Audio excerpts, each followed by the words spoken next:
La clase de hoy vamos a ver la teoría de la evolución y distintos conceptos que rodean a esta teoría. En primer lugar vamos a arrancar con ¿qué es la evolución? Bueno, la evolución son una serie de cambios que se dan en una población, ¿sí?, de seres vivos en determinado periodo de tiempo. Recordemos el concepto de población, lo vimos la clase pasada, ¿sí? La población es un conjunto de individuos de una misma especie que comparten un territorio. Entonces, existen cambios que se dan dentro de una misma población que básicamente son características que lo que hacen es diferenciar a los individuos que pertenecen a esta misma población. Ahora, lo que ocurre es que puede variar la frecuencia de aparición de estas características. Por ejemplo, en una población de 100 individuos, no es lo mismo que uno de esos individuos tenga determinada característica a que 90 de esos 100 individuos tengan esa misma característica. ¿Cómo varía entonces la frecuencia de aparición de una característica dentro de una misma población? Es decir, ¿qué tantos individuos poseen esta característica? Bueno, esto depende de un proceso llamado selección natural, ¿sí? La selección natural la planteó, o el concepto de selección natural, la planteó Darwin a mediados del siglo XIX, ¿sí? Y lo que decía Darwin es que el ambiente seleccionaba a los individuos de una especie que más descendencia puede dejar. Es decir, el ambiente generaba una presión, ¿sí?, sobre los individuos, y esta presión lo que hacía era que aumente o disminuya la frecuencia de aparición de determinada característica, dependiendo de si esta característica beneficiaba o no a los individuos en ese determinado ambiente, ¿sí? Si una característica hace que un individuo se pueda reproducir más, ¿sí?, tenga más éxito de reproducción, esa característica es una característica positiva. Entonces el ambiente la selecciona positivamente. Van a sobrevivir los individuos que tengan esta característica en particular. Entonces, el ambiente realiza una presión sobre los individuos y se selecciona a aquellos individuos que cuentan con características más positivas, digámoslo de alguna manera, o más beneficiosas para esos individuos, para la supervivencia y para la reproducción de esos individuos. Pensemos esto de las características beneficiosas, en este caso en particular, ¿sí? Nosotros tenemos una población de estos animales, no importa qué animal sea, ¿sí?, uno ya se puede dar una idea, pero no importa qué animal sea puntualmente, sino que pensemos lo siguiente. La característica primordial de esta población, ¿sí?, de 3 individuos de una misma especie, es la siguiente. Todos los individuos entonces tienen esta estatura, ¿sí? Pero hay uno de los individuos que tiene un cambio, ¿sí?, tiene una característica distinta. Este individuo, ¿sí?, es un poco más alto, tiene el cuello un poco más largo que el resto de los individuos de esta misma población. Recuerden, estos 3 individuos pertenecen a la misma especie. La única diferencia entre ellos es que este individuo en particular es distinto, tiene una característica distintiva, y esa característica es su cuello, que es un poco más largo. Ahora, el ambiente presiona a estos individuos, ¿de qué manera? Bueno, por ejemplo, poniendo el alimento a determinada altura, ¿sí? Esa es la presión ambiental.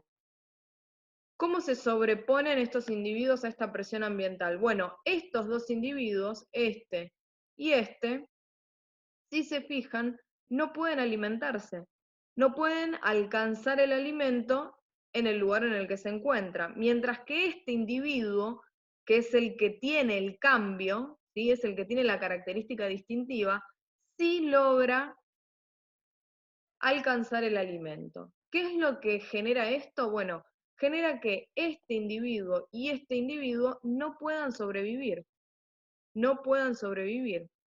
Este individuo, el que porta la modificación, sí puede sobrevivir porque puede alcanzar la rama, ¿Y qué es lo que genera esto? Bueno, genera que este individuo se pueda reproducir, ¿sí? Pueda tener descendencia y por lo tanto su descendencia aporte también esta modificación, mientras que estos dos individuos no van a poder sobrevivir y no van a poder reproducirse. Esto genera un aumento de la frecuencia de esta característica en los individuos de esta población, porque va a ser el que se reproduzca y el que transmita esta característica al resto de los miembros de esta población. Bueno, lo que vamos a ver a continuación es cuáles son las condiciones para afirmar que ocurrió selección natural, ¿sí? En primer lugar, es necesario la preexistencia de las variantes. Es decir, antes de que ocurra la selección natural, ya tienen que existir las distintas características. O sea, antes de que el ambiente presione de esta manera, yo ya tengo que tener individuos de esta estatura e individuos de esta estatura, ¿sí? Antes de la selección natural ya lo tengo que tener, preexistencia de las variantes. ¿Por qué? Porque la realidad es que la selección natural no genera nuevas variantes, ¿sí? No genera nuevas características, sino que lo que hace es variar la frecuencia con la que aparece una característica o la otra. Es decir, lo que genera la evolución es un aumento, o lo que genera la selección natural, mejor dicho, es un aumento de individuos con esta característica por sobre individuos con esta característica, pero no crea las características. Las características son preexistentes, ya estaban antes de la selección natural. Bien, otra condición es que tiene que haber una relación entre la característica que estoy estudiando o la característica que estoy observando y la tasa de reproducción. No me interesa cualquier característica, no me interesa cualquier variante. A mí me interesan las variantes que influyen sobre la supervivencia y posteriormente sobre la reproducción de los individuos. En este caso, la característica altura influye sobre la supervivencia. ¿Por qué? Porque el animal que tiene una mayor altura puede acceder al alimento, mientras que el animal que tiene una menor altura no puede acceder a ese alimento. Eso influye directamente sobre la supervivencia del animal y por lo tanto sobre la reproducción del animal. ¿Y por qué es importante que se puedan reproducir? Bueno, es importante porque si se pueden reproducir, puede transmitir esta característica. Y si transmite esta característica, aumenta la frecuencia de aparición de esa característica en la población. Así que es sumamente importante si la característica facilita la reproducción, aumenta la tasa de reproducción o no. En este caso, la característica de acceso al alimento sí aumenta la tasa de reproducción del animal que la aporte, ¿sí? Otra característica u otros ejemplos de características que influyen sobre la tasa de reproducción es, por ejemplo, el color del pelo del animal, ¿sí? Porque no es lo mismo tener pelo blanco en un lugar nevado que pelo negro en un lugar nevado, ¿sí? Por poner un ejemplo. Los animales que tengan pelo blanco se van a camuflar mucho mejor en un ambiente nevado y eso va a permitir que subsistan y que por lo tanto se reproduzcan y que por lo tanto finalmente puedan transmitir esta característica a la descendencia, ¿sí? Así que esto es muy importante. Bien, otras cosas que hay que tener en cuenta, ¿sí?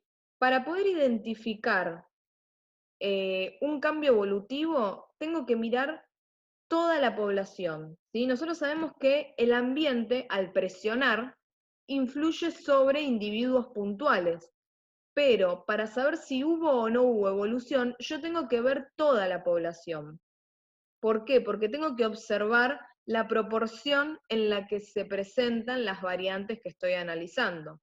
Por ejemplo, si yo tengo 100 de estos animales y al principio tenía 90 con esta característica y 10 con esta característica, pero luego de la presión ambiental paso a tener 90 de estos y solamente 10 de estos, bueno, estoy viendo la proporción dentro de la población. Y lo que estoy viendo es que efectivamente hubo un cambio evolutivo. Bien, por otro lado, tenemos que tener en cuenta que el proceso evolutivo es un proceso muy lento, ¿sí? Muy lento. Miles y miles de años se tarda en generar un cambio evolutivo. Y la velocidad del cambio siempre va a depender de qué tan abrupto sea el cambio ambiental, ¿sí? Si de repente para estos animales no hay ninguna otra fuente de alimento más que esta ramita que se encuentra a esta altura, bueno, eso es un cambio ambiental muy abrupto, lo que va a generar que este tipo de animales o los animales que portan esta característica mueran rápidamente, mientras que los animales que portan esta característica sobrevivan, ¿sí? Eso sería un cambio abrupto. Y por lo tanto, habría una evolución más abrupta, más rápidamente se podrían ver los efectos de esta presión ambiental. Y por último, tenemos que saber que la selección natural es un proceso determinista. ¿Qué significa esto? Bueno, significa que vamos a poder predecir los resultados conociendo las condiciones iniciales, ¿sí? Formalmente se dice, sabiendo las variantes preexistentes y el cambio ambiental, vamos a poder predecir cuál es la variante que va a ser dominante, ¿sí? Por ejemplo, tengo una población de conejos. Algunos conejos son blancos, otros conejos son negros, ¿sí? Y esta característica tiene su proporción. De nuevo, de 100 conejos, 10 conejos son blancos, 90 conejos son negros. Y viven normalmente por años y años y años en determinado ambiente y se mantienen estas proporciones, ¿sí? Ahora, si yo les digo, a partir de determinada fecha, ese ambiente se va a volver nevado, es decir, va a estar todo el tiempo blanco ese ambiente. ¿Podemos predecir cuál es la característica positiva? Es decir, ¿podemos predecir cuál va a ser el cambio evolutivo en esa población? Sí, lo podemos predecir porque sabemos que los conejos que tienen característica pelaje blanco van a tener una mayor chance de supervivencia en ese ambiente nevado que los conejos con pelaje negro. Entonces, más allá de que no sepamos exactamente qué es lo que va a pasar o en qué cantidad de tiempo, lo que sí sabemos es que va a haber un cambio evolutivo en el que la característica que se va a volver predominante va a ser pelaje blanco por sobre los individuos con pelaje negro. Bueno, vimos selección natural, vamos a ver ahora selección artificial. Así como lo dice el nombre, ya no es natural, sino que es artificial, es decir, la generan los seres humanos. ¿Qué es lo que generan los seres humanos? La presión, ¿sí? En la selección natural vimos que la presión ambiental que genera este cambio de la frecuencia de aparición de una característica, lo lleva adelante el ambiente. Bueno, en el caso de la selección artificial se busca exactamente lo mismo, se busca aumentar una frecuencia de una característica, ¿sí? Pero la presión la hacen los seres humanos y tiene un objetivo, porque en realidad la selección natural no tiene un objetivo, es algo que simplemente ocurre. La selección artificial tiene un objetivo, que es, por ejemplo, aumentar la frecuencia de una característica que nos interese reproducir. Y como les dije anteriormente, la presión la generan los seres humanos. Por ejemplo, acá vemos lo que era la sandía antes, ¿sí? Luego de una selección artificial hecha por el ser humano, llegamos a obtener este individuo, ¿sí? ¿Cómo se logró esto? Bueno, cruzando sandías que tuviesen determinada característica, por ejemplo, que fuesen más jugosas, con otras sandías que fuesen más jugosas, y así sucesivamente, permitiendo solamente la supervivencia de la sandía que fuese jugosa, no de cualquier sandía, llegando entonces a esta situación. Y eso se hace con muchas cosas. Por ejemplo, la zanahoria inicialmente era una verdura muy pequeña, ¿sí? Y a medida que se fue llevando a cabo la selección artificial, pasamos a esta situación y actualmente estamos en esta situación. ¿Por qué? Porque permitimos la cruza de individuos que tuviesen la característica que nos interesaba a nosotros.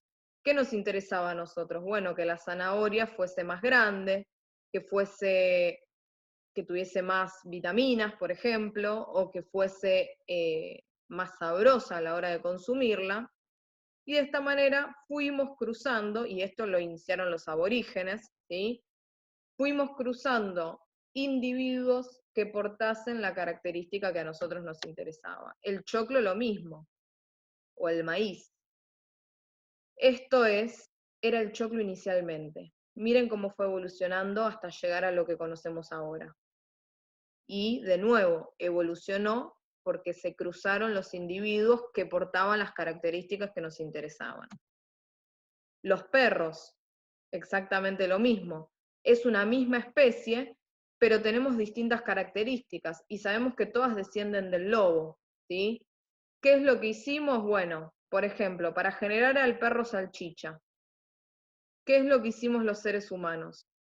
Agarramos individuos dentro de esta especie, ¿sí? Dentro de esta misma especie, tomamos individuos que tuviesen determinada característica de interés. Por ejemplo, para generar al perro salchicha, que tuviesen tamaño pequeño, ¿sí? Entonces, de cada camada fuimos cruzando a los individuos más pequeños, ¿sí? O para generar al coli, de cada camada fuimos cruzando a los individuos más inteligentes, ¿sí? O para generar al bulldog, de cada camada fuimos cruzando a los individuos, no sé cuál es la característica especial de los bulldogs, pero por ejemplo que tengan la cara más chata, ¿sí? Esa es una característica clara del bulldog o de este tipo de perros. Bueno, de cada camada se fue cruzando individuos que tuviesen esa característica, ¿sí? Y de esa manera tenemos entonces dentro de la especie perro, ¿sí?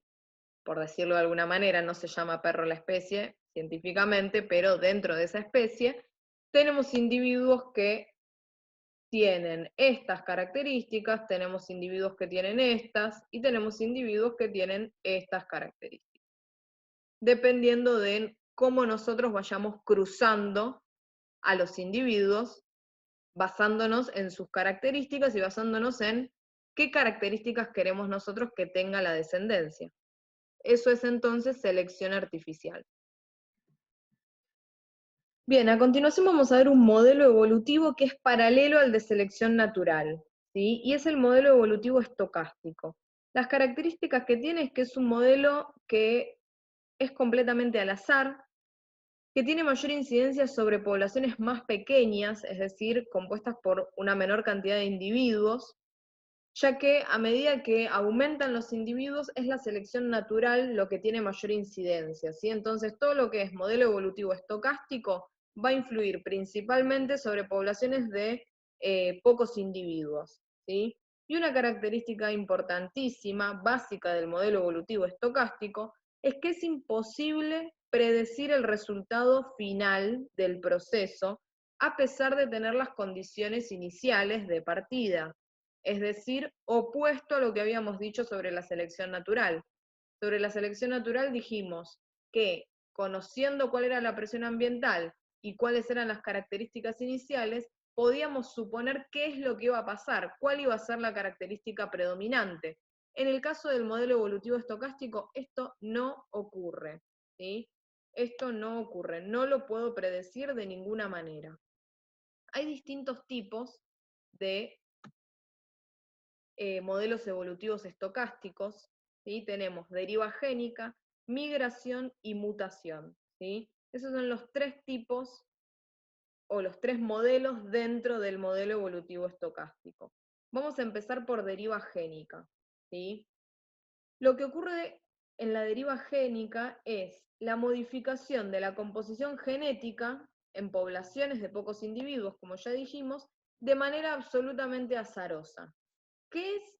Primero, pensemos, ¿qué es la modificación de la composición génica o genética? Bueno, es simplemente lo mismo que hablábamos antes, una característica que pasa a ser predominante, ¿sí? Y como esos individuos que portan esas características pudieron sobrevivir, se reproducen y su descendencia aporta esos mismos genes, esa misma característica, y se siguen reproduciendo y aumentan de esta manera la frecuencia de aparición de esa característica, ¿sí? Entonces, dentro de la deriva génica tenemos distintos tipos, ¿sí?, de deriva génica. Tenemos cuello de botella por un lado y efecto fundador por el otro, ¿sí? ¿Qué es lo que ocurre entonces con estos tipos de deriva génica? Bueno, en el cuello de botella ocurre una catástrofe natural, ¿sí?, que puede ser una inundación, un terremoto, lo que sea, y esta catástrofe natural, que obviamente es completamente azarosa, ¿sí?, como dijimos que es la deriva génica, completamente azarosa, y el efecto que tiene esta catástrofe es que elimina una gran parte de una población. Y la parte de la población que sobrevive no es representativa de la población original. Les doy un ejemplo, de nuevo con conejos. Yo tengo una población de 100 conejos. De estos conejos tengo 10 blancos y 90, o vamos a poner una cantidad menor para que cierre esto de que este modelo influye sobre poblaciones más pequeñas. Vamos a decir, 50 individuos tiene esta población. 10 individuos blancos, 40 individuos negros, ¿sí? Ahora, ocurre una inundación, o un terremoto, o un tornado, la catástrofe natural que prefieran, ¿sí? Y esta catástrofe natural, así, completamente al azar, elimina a 38 conejos negros y elimina a un conejo blanco. ¿Qué es lo que ocurre entonces? ¿Cuál es la población que se genera luego de esta catástrofe natural? Bueno, se genera una población de 9 conejos blancos y 2 conejos negros. ¿Qué es lo que pasó con la frecuencia de aparición de las características? Se invirtió completamente. Ahora la característica conejo blanco es la dominante y la característica negro no es más la dominante. ¿Por qué? ¿Por una selección natural? ¿Por algo ambiental? ¿Porque los blancos tienen mayor probabilidad de sobrevivir? No. Por algo completamente azaroso, como una catástrofe natural que absolutamente al azar eliminó principalmente a los conejos que tuviesen pelaje negro, pero no porque los conejos que tuviesen pelaje negro tenían menos posibilidades de sobrevivir, sino porque ocurrió así, al azar, ¿sí? ¿Y cuál es la característica de la población que queda? Bueno, pelaje blanco. Y esta no es representativa de la población original, porque la población original tenía como característica predominante el pelaje negro, ¿sí? Con el efecto fundador va a pasar algo muy similar. Lo que va a ocurrir acá, o la única diferencia que hay entre efecto fundador y cuello de botella, es que en el caso del efecto fundador, esto ocurre no por una catástrofe natural, sino simplemente por una migración, ¿sí? Algunos individuos de una misma población migran a un nuevo territorio que no está habitado por la especie que estamos analizando. Y esos nuevos individuos que migran no portan las características representativas de la población original. Volvamos al caso, población de 50 conejos, ¿sí? 10 blancos, 40 conejos negros. Bueno, imaginemos que 10 conejos blancos y un conejo negro migran a un nuevo territorio, generando entonces una nueva población. ¿Cuál es la característica de esa nueva población? Pelaje blanco. ¿Es representativa de la población original en la que la característica principal o predominante era pelaje negro? No, no es representativa. Entonces, podemos decir que hubo evolución. ¿Por qué? Porque ambas poblaciones son distintas. La población que yo consigo luego de tanto el efecto fundador como el efecto cuello de botella, tienen características distintas a las que tenía la población original de la cual partieron. Entonces, puedo decir que hubo evolución. Bien, acá tienen una imagen, no es el mismo ejemplo que mencioné, en este caso es con ranas, pero es exactamente lo mismo. ¿Sí? De una población que porta distintas características, obtengo una población con una sola característica. ¿Es representativa de la población original? No, porque en la población original yo tenía ranas rojas, ranas verde oscuro y ranas verde claro, y en la población que obtengo luego de la deriva génica, tengo solamente ranas verde claro. Entonces no es representativa de la población original. Bien, otros modelos dentro del modelo evolutivo estocástico. El modelo de migración. Bien, durante la migración lo que ocurre es el movimiento de individuos de una población original, les voy a poner la imagen, de una población original que tiene determinadas características a otra población preexistente con características distintas. ¿Sí?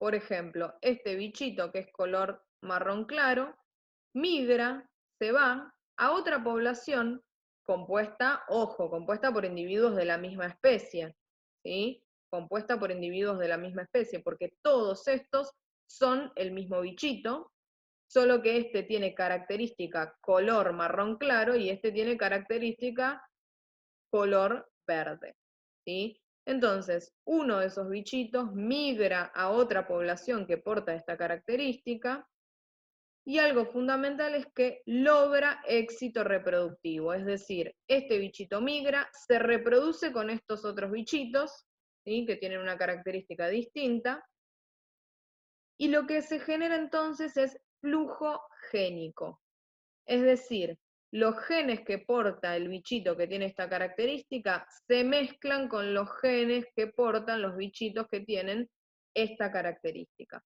Se mezclan entonces las distintas características, generando nuevas poblaciones de individuos verdes e individuos marrón claro, o mismo individuos con colores intermedios, ¿sí?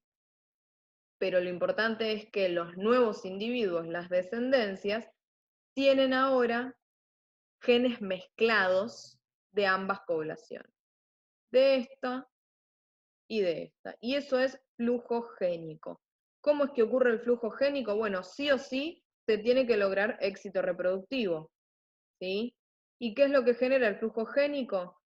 Cambios en las frecuencias de las características, ¿sí?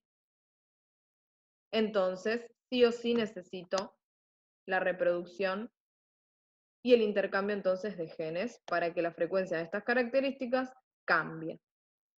Bien, por último tenemos la mutación, ¿sí? En las mutaciones lo que podemos observar es un cambio en las frecuencias de las variantes, ¿sí? Lo mismo que observábamos en todos los casos, pero estos cambios se dan por aparición de nuevas características que se dan completamente al azar, ¿sí? Una mutación, un cambio repentino en alguna característica de algún individuo dentro de una misma población. Y lo importante es que estas características se propagan, pero sin acción de la selección natural. Es decir, no aumenta la frecuencia porque tenga mayor éxito reproductivo, ¿sí? Sino que aumenta por otras razones. No importa, ¿sí? Pero lo importante es que no es por selección natural, no es por la presión del ambiente. Si fuese por la presión del ambiente, ya estaríamos hablando de selección natural. Pero mutación dentro del modelo evolutivo estocástico es paralela a la selección natural, ¿sí? Y la mutación es entonces la base de la evolución, porque nosotros dijimos, para que haya evolución tiene que haber un cambio. Y la mutación es exactamente eso, un cambio azaroso que aparece dentro de una determinada población. Acá tenemos, por ejemplo, un ejemplo de una mutación, ¿sí? Bien, lo que vamos a ver ahora es el fenómeno de especiación, ¿sí? La especiación ocurre cuando se forman nuevas especies dentro de una misma población. Recuerden que las poblaciones están compuestas por miembros de una misma especie.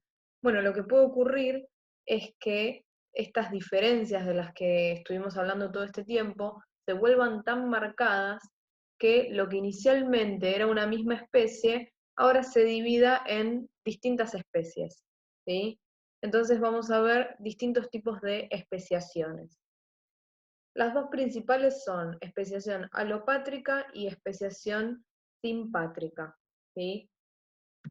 En el caso de la especiación alopátrica, lo que ocurre es una separación física de la población. Es decir, hay alguna razón por la cual los individuos de la población ya no están en contacto, ¿sí? Por ejemplo, la aparición de un río.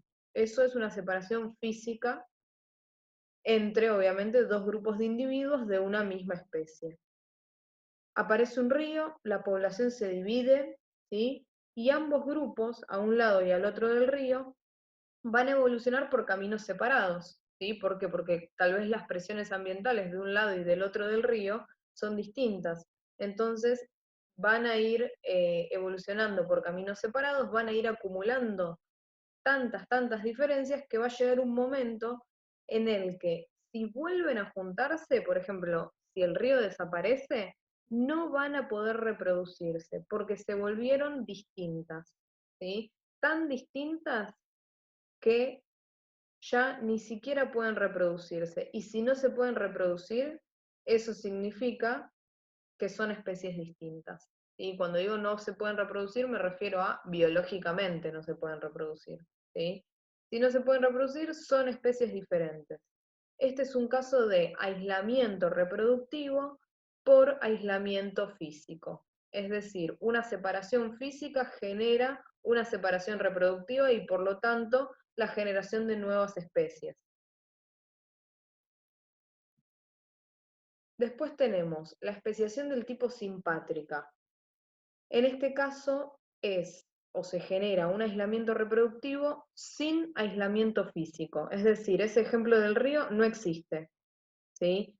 Comparte toda la población un mismo territorio, no hay ningún tipo de aislamiento físico, pero sin embargo se da un aislamiento reproductivo. ¿Y por qué es que esto ocurre?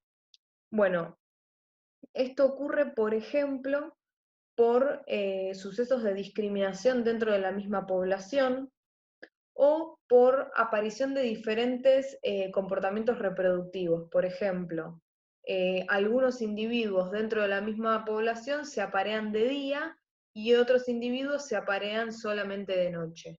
Eso hace que se genere un aislamiento reproductivo, es decir, hay individuos dentro de esa misma población que no se están apareando entre sí, porque tienen conductas de apareamiento diferentes.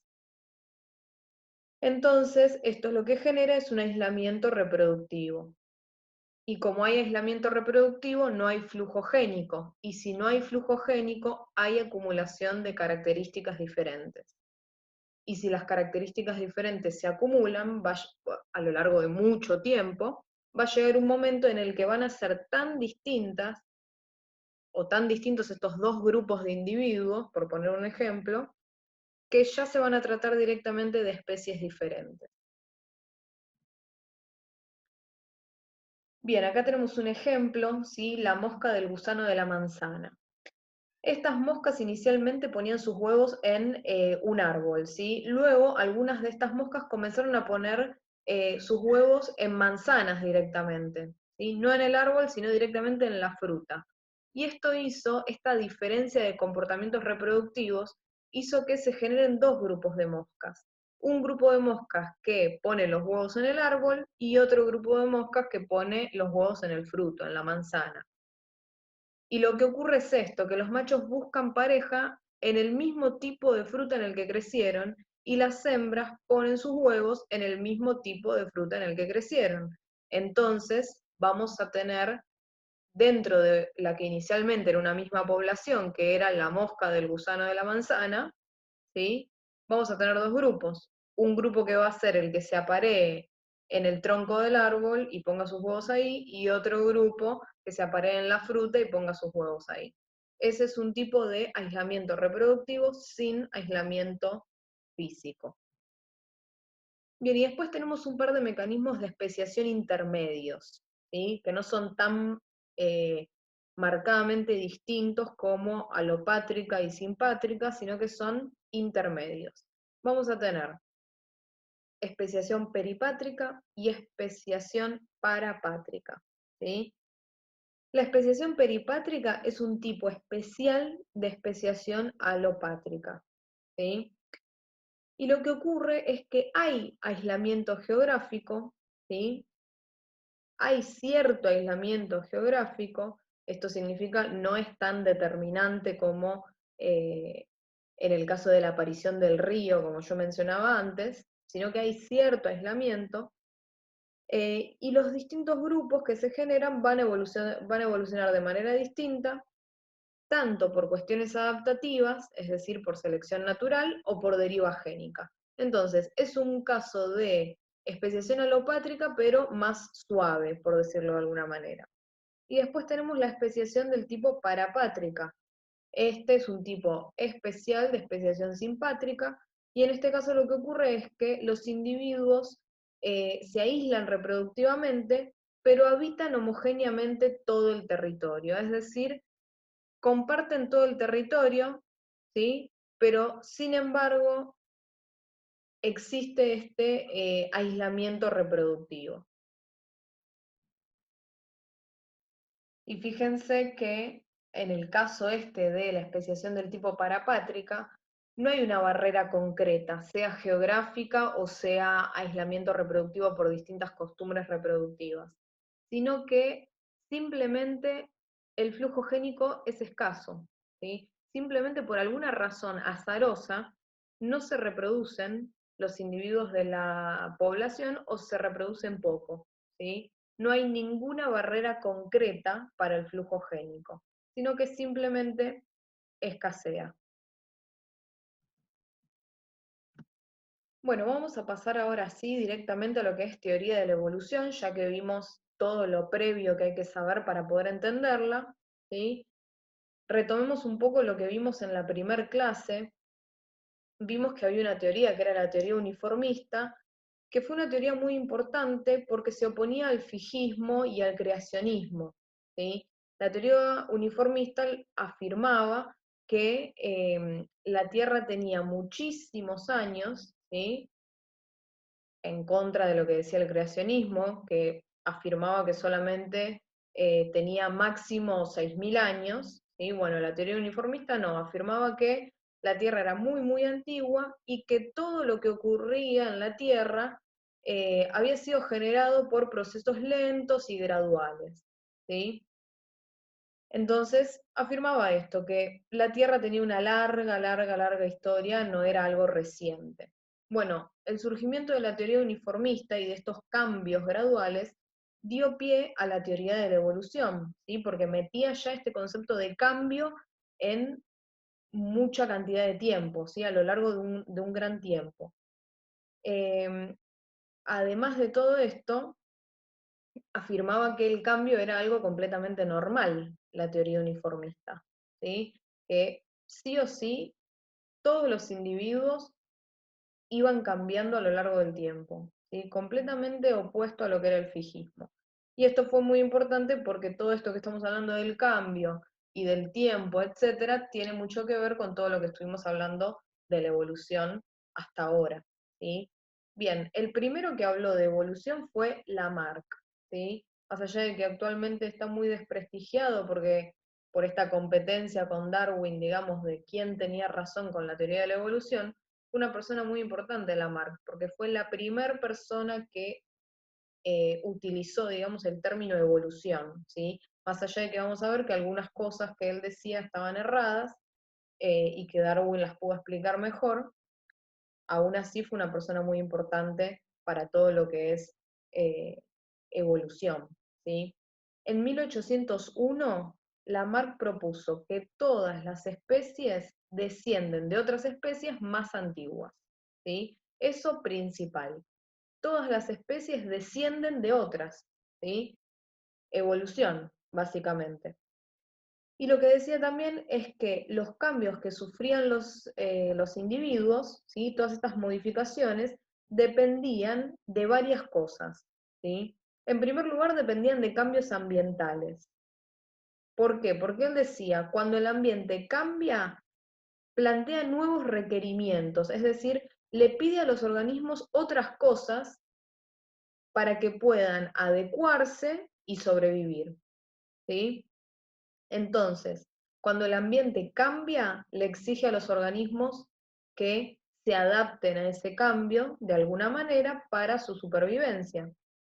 Bueno, estos cambios son los que estuvimos viendo que sufren los organismos por presión ambiental. Después hablaba en este primer punto de cambios ambientales, muy acertado Lamarck, ¿sí? Recontra acertado. Ya había descubierto, digamos, esto de la presión ambiental. Ahora, después se pone a hablar de un sentimiento interior, que esto ya no tiene, actualmente no tiene mucho sentido, digamos, hablar de esto, ¿sí? Él decía que había un sentimiento interior, es decir, un esfuerzo que impulsaba a todos los individuos a volverse más complejos, como que los individuos tenían ganas de complejizarse, ¿sí? Eso es lo que decía Lamarck. Y después, por último, otra cosa que decía, o otra de estas razones por las que los individuos cambiaban, era la ley de uso y desuso de los órganos y la teoría de la herencia de los caracteres adquiridos. Y lo que decía Lamarck sobre esto era que al usar más o menos un órgano, porque lo necesito más o lo necesito menos según lo que me esté exigiendo el ambiente, este órgano se hacía más fuerte o más débil. Es decir, cuanto más lo uso, el órgano se vuelve más fuerte y cuanto menos lo uso, se vuelve más débil. Y qué tanto yo lo use depende de los requerimientos del ambiente. Esto es lo que decía Lamarck.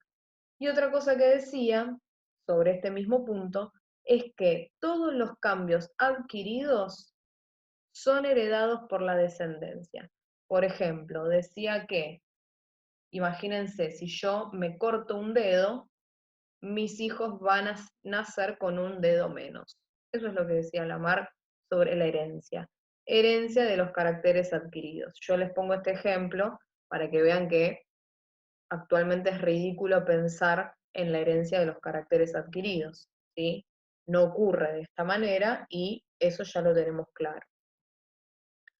Tenemos, por ejemplo, la explicación, ¿sí? Según Lamarck, de por qué las jirafas tienen cuello largo. Lo que decía era que las jirafas tenían un ancestro que era de cuello corto, ¿sí? Y que frente al requerimiento de que las jirafas estiren su cuello para alcanzar las ramas altas de los árboles, el cuello se hacía cada vez más largo a razón de esto, ¿sí? A causa de que lo tenían que estirar para alcanzar el alimento, es decir, en función de los requerimientos del ambiente. Entonces decía que a lo largo de la vida de la jirafa, este cuello crecía cada vez más y que este carácter adquirido, ¿sí? Este estiramiento del cuello, lo heredaban los hijos de la jirafa. Y los hijos de la jirafa nacían con el cuello un poquito más largo. Y a lo largo de su vida también estiraban el cuello, les crecía un poco más. Y los hijos de esas nuevas jirafas crecían con el cuello un poco más largo, y así sucesivamente, ¿sí? Se basa entonces, toda la teoría de Lamarck se basa en la ley de uso y desuso, es decir, si yo estiro el cuello, se va a volver más largo, y si yo no lo estiro, se va a volver más corto, y en que ese rasgo adquirido lo puede recibir la descendencia. En eso se basaba Lamarck, hoy en día sabemos que no es así como ocurre. Bueno, vamos ahora con qué es lo que decía Darwin sobre la teoría de la evolución. ¿Cuál fue su teoría de la evolución? Bueno, algo muy importante es que Darwin llevó a cabo un viaje en el que observó distintos animales y observó distintos tipos de fósiles, ¿sí? Y lo que observó en estos fósiles es que todos eran muy similares, pero eran apenas diferentes a los animales que existían en ese momento, ¿sí? Por ejemplo, obviamente no vio un fósil del ejemplo que voy a dar ahora, pero para que se den idea a lo que se refiere con similares, un mamut y un elefante, ¿sí? Son animales similares, obviamente son distintos, pero son similares, tienen características similares, ¿sí? Entonces observó distintos fósiles que eran un poco distintos, pero similares al mismo tiempo a los animales que existían en ese momento, ¿sí? Em, y también lo que vio fue que había muchas variaciones dentro de una misma especie de animal, ¿sí? Por ejemplo, dentro de una misma especie de ave, había muchas aves un poquito distintas entre sí. Y se dio cuenta que esas variaciones, esas diferencias dentro de una misma especie, estaban relacionadas con la necesidad de eh, conseguir alimento, ¿sí? En el lugar donde se encontraban. Por ejemplo, acá tenemos este tipo de ave que él había observado y que menciona en su libro, y lo que observa es que son todas aves muy similares, pero que la forma de su pico es distinta según el tipo de alimento, ¿sí? Según el tipo de alimento al que podían acceder, ¿sí? Fíjense, tienen pequeños insectos, cactus y frutas, cactus, semillas y frutas, semillas, hojas, insectos, brotes, insectos de bosque, semillas, solamente frutas, y así sucesivamente, ¿sí? Vio entonces que las diferencias entre los individuos de una misma especie se daban según un requerimiento ambiental, ¿sí? Tenían que adaptarse a ese cambio ambiental para poder subsistir, ¿sí? Entonces, lo que dice Darwin es que en la selección natural, el éxito reproductivo diferencial, es decir, el hecho de que algunos individuos se puedan reproducir más que otros, es el resultado de la competencia por los recursos, ¿sí? ¿Por qué? Porque los organismos que tienen una característica en particular que les permite sobrevivir y reproducirse, van a reproducirse o van a tener un éxito reproductivo diferencial, es decir, se van a poder reproducir más que los que no tienen esa característica favorable. Los que no tienen la característica favorable van a tener una menor tasa de supervivencia y por ende se van a reproducir menos, ¿sí? Que es lo que estuvimos hablando durante toda esta clase. Y algo importante es que todas esas variaciones son hereditarias y se dan al azar. ¿Y a qué me refiero con éxito reproductivo diferencial? Por si no quedó claro. Si yo pongo a este ave que come cactus y fruta, junto con este ave, en un ambiente donde el alimento son hojas, va a sobrevivir este ave. ¿Por qué? Porque tiene una modificación, que es la forma de su pico, que le permite adquirir este alimento de una forma más eficiente, muy probablemente, que este ave con este pico, ¿sí? Y si puede acceder al alimento de una mejor manera, va a tener más posibilidades de sobrevivir. Y si tiene más posibilidades de sobrevivir, va a tener más posibilidades de reproducirse. Eso es éxito reproductivo diferencial.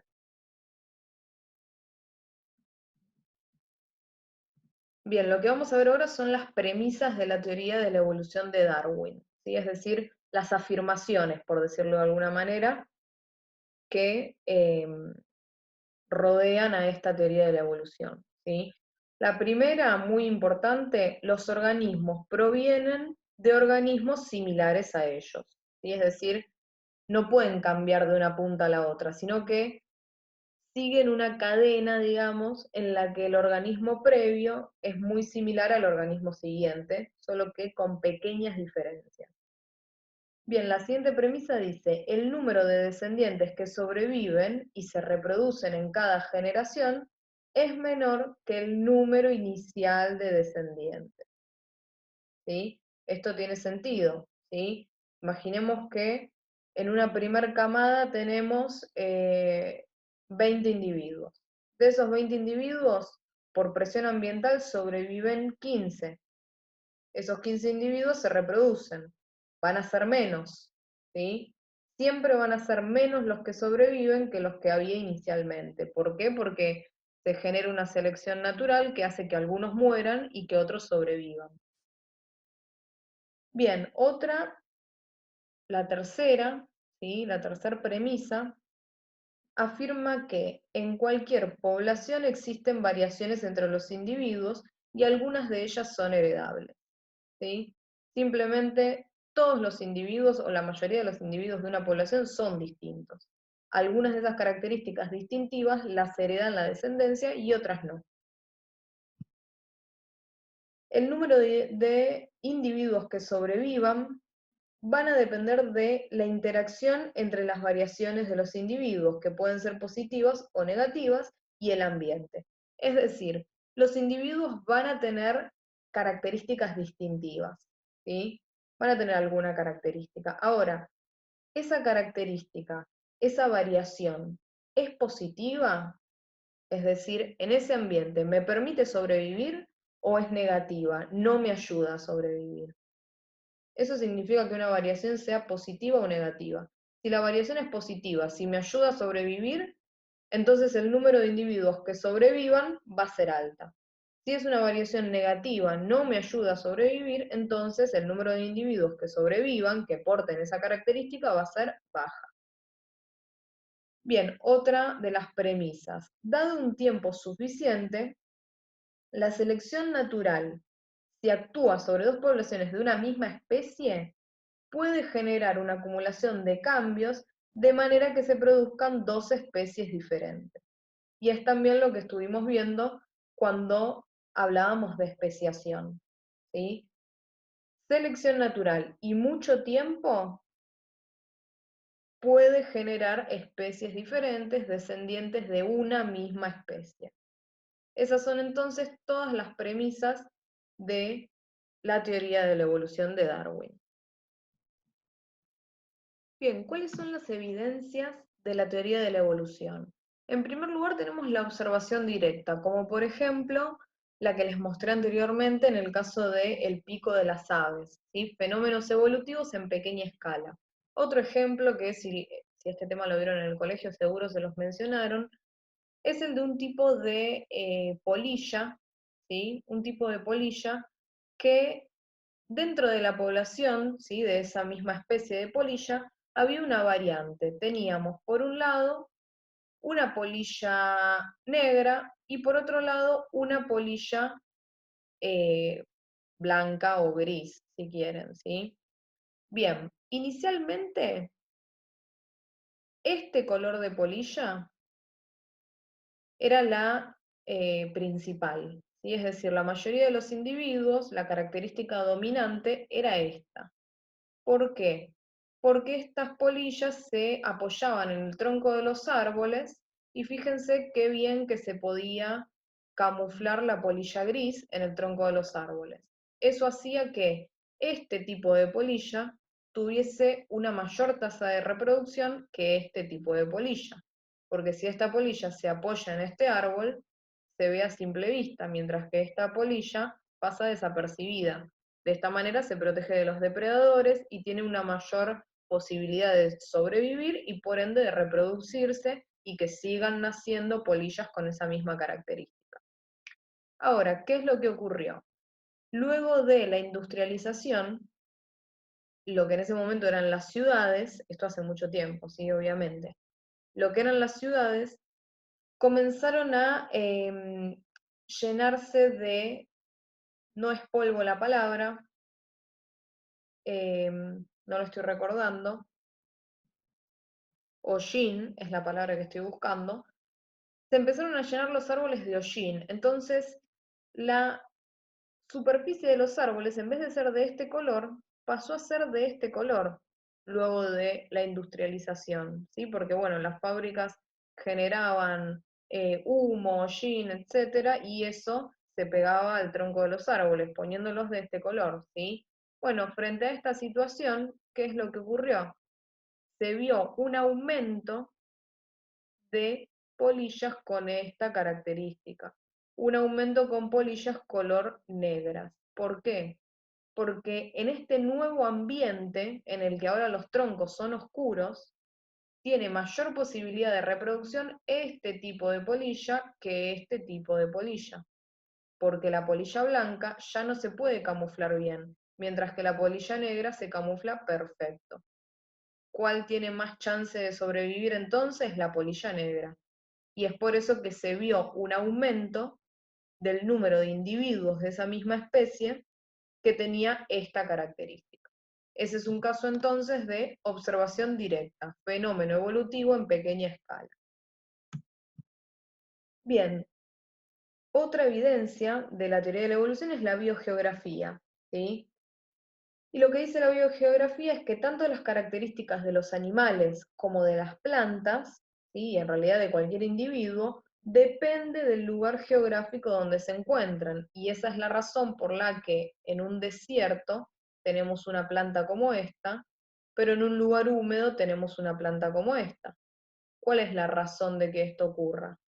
Bueno, si yo pongo una planta como esta en el medio del desierto, muere, mientras que si pongo esta en el medio del desierto, sobrevive.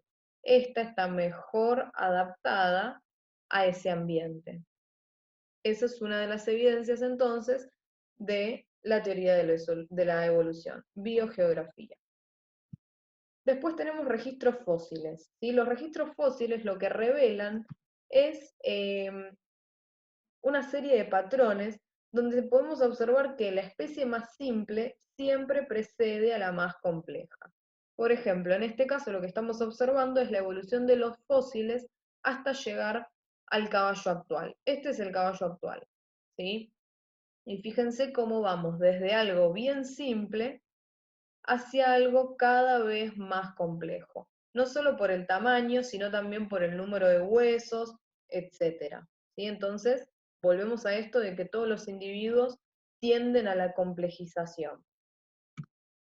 Por último, la última evidencia que vamos a ver hoy es la homología, ¿sí? Es decir, la observación de estructuras que son homólogas. ¿Qué son las estructuras homólogas? Bueno, son estructuras que tienen funciones diferentes, pero que están formadas por un patrón común. Por ejemplo, tenemos el brazo de un humano, la pata de un perro, el ala de un pájaro y la aleta de una ballena. Son órganos que tienen funciones distintas, ¿sí? En la ballena nadar, en el pájaro volar, en el perro correr y en el humano, bueno, para lo que sea que usemos los brazos, ¿sí? Pero fíjense que la estructura es común, son estructuras muy similares y tienen huesos que son justamente homólogos, ¿sí? Como son estos que están marcados en rojo en los 4 casos, los que están marcados en amarillo y los que están marcados en blanco. Bueno, estas son estructuras entonces homólogas que revelan esto, ¿sí? Revelan que existe un ancestro común, revelan que una especie desciende de la otra indiscutiblemente. Y por último tenemos, como última evidencia, la imperfección en la adaptación. Es decir, no es que un individuo se adapta en un segundo, sino que todas las mejoras son graduales. La adaptación no es una solución inmediata a un problema ambiental, sino que es gradual y es imperfecta. Bien, por último vamos a ver un poco de variabilidad. La variabilidad es una característica inherente de la población, ¿sí? Es decir, dentro de una población hay variantes sí o sí. Estas variantes, como ya les mencioné, van a ser más o menos útiles según cuál sea la presión del ambiente.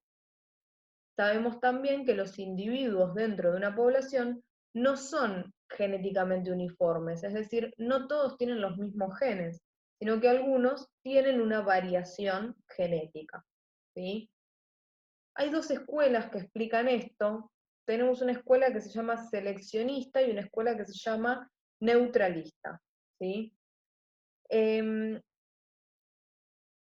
los de la escuela seleccionista lo que decían era que el hecho de que los individuos no sean genéticamente uniformes afectaba de manera directa o indirecta a la aptitud, es decir, a la capacidad de adaptarse. O sea, lo que afirmaban era que las diferencias entre los individuos se mantenían a causa de la presión ambiental.